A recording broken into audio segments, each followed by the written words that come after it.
The story about Rabbi Mordechai Dubin. Rabbi Mordechai Dubin was a follower of the previous Lubavitcher Rebbe. He was a tremendously talented person, a tremendously capable person. He held two positions in the Senate of Latvia, even though he was a Jew, a religious Jew, and he had a beard with tzitzis and everything. But they respected him tremendously, and also he was tremendously beneficial.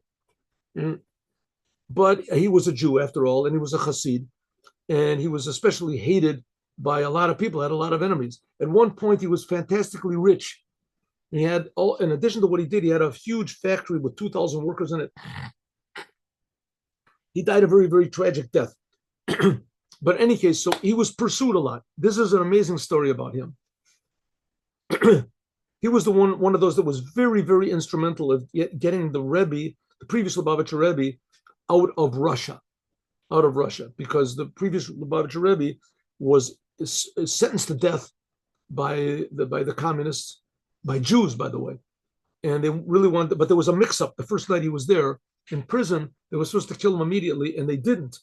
And because of that, they had all the the procedure to get another commandment to kill him and it didn't work out for them. It did work out for us. The Rebbe got free, but he was freed from prison, but he wasn't free from Russia. They wouldn't let him go out, and he was still pursued over there, and he had to run away anyway. So Mordechai Dubin was very instrumental in getting the previous Rebbe out of Russia. And okay, this story begins that somehow or other, when Mordechai Dubin was in Russia, maybe he was doing things for helping the Rebbe or whatever. But anyway, he was in prison.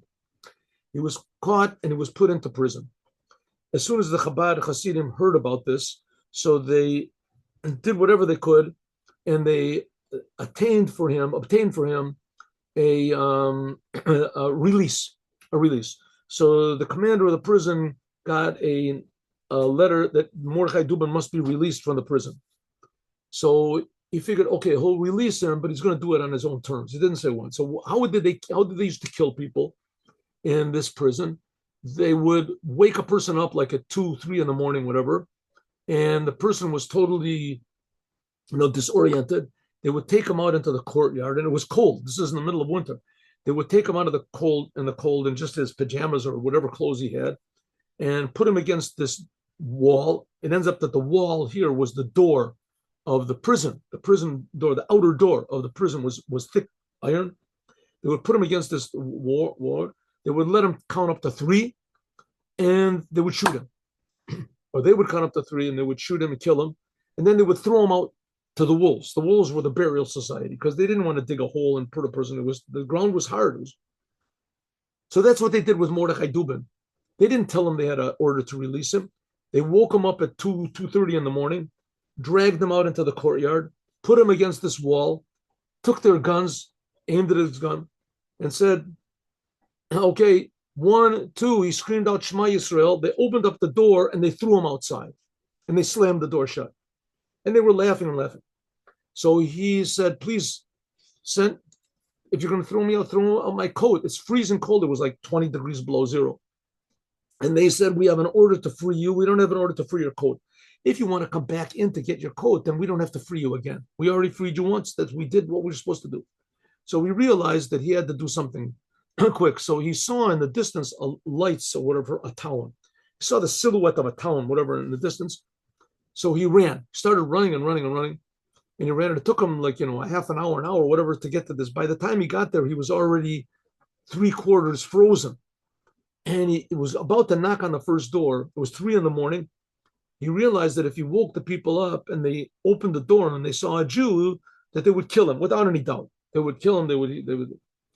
And so he had to find a door that had a mezuzah on it. Now, people didn't have a mezuzah on on the outside. They would carve a big, like they say, an indentation in their doorpost, and they would put a mezuzah there, and they would fill it up and make a little hole where you could see right the shin or something on the mezuzah. So it looked pretty normal, and the non-Jews didn't suspect it.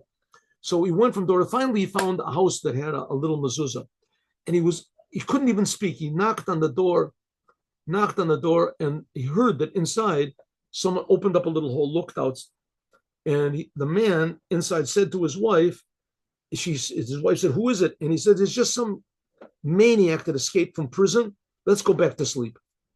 So as soon as he heard that, he realized that that was it. He couldn't move anymore, and he was all frozen, and his legs gave out, and he couldn't speak, and he just crumpled up and he thought to himself, his last thoughts, that at least when the man opens the door, he'll see it's a Jew. Maybe I'll get a Jewish burial.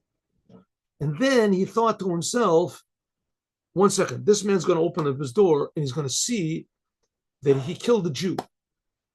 And his conscience will bother him for the whole rest of his life that he didn't open that door. He said, I can't do that to another Jew. I can't cause another Jew that the whole rest of his life he's going to suffer pangs of consciousness just because he killed a Jew. And he stood up and he yelled out, I'm Mordechai Dubin, I'm a Jew. Retavet, help me, help me. All of a sudden, his love for this other Jew enlivened him that he was able to stand up and to yell out. The man opened the door, let him in, and that saved his life. So we see that his love for another Jew actually, and not thinking about himself, that's what actually warmed him up and saved him totally from death. And he told the story afterwards. Have a good day with Mashiach now. See you all, God willing. Tomorrow, God willing, we'll finish either the Lakuti Torah or we'll finish the Dvar Malchut, but we'll finish something. Shalom uvracha.